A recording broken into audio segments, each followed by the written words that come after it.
I wtedy, kiedy ten rytm cię prowadzi, ten puls, ta fala klawy, ten dramatyczny rytm kongi, no to po prostu same proste figury się układają, same wchodzą. Nie musisz myśleć, co będzie dalej.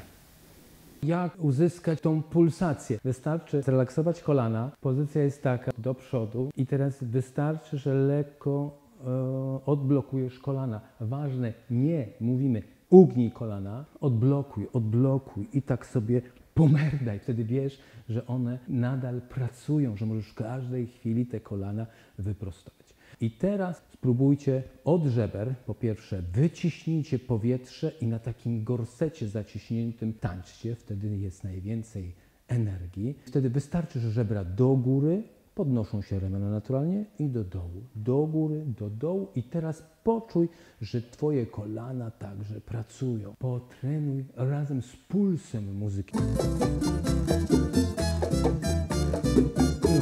Hop. 3, 5, 7. Ja idę z pulsem. Moja twarz się śmieje, ponieważ oprócz tego pulsu ja czuję rytm. 2, 3, a, i, a, a, ta, i, kukum, a, i, kukum, ba. Bum, bum, bum, bum. Piękne, masz, mam tańczę skórkę, bo chcemy się tańczyć. Widzicie puls. 1.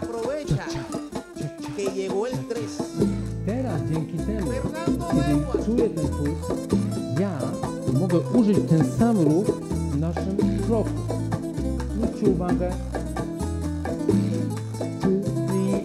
2, 3 and 5 and 8 and 1. Tari ra ra, a i tari, ja teraz jak przesada. Body rocking, troszeczkę więcej. Tu a ti, a i, tu a i, kuku. Dzisiaj gromadzę na klawę, a i. Wyczekuję po klawę, po 5 energii, żeby uderzyć, zachęcać and 8. I to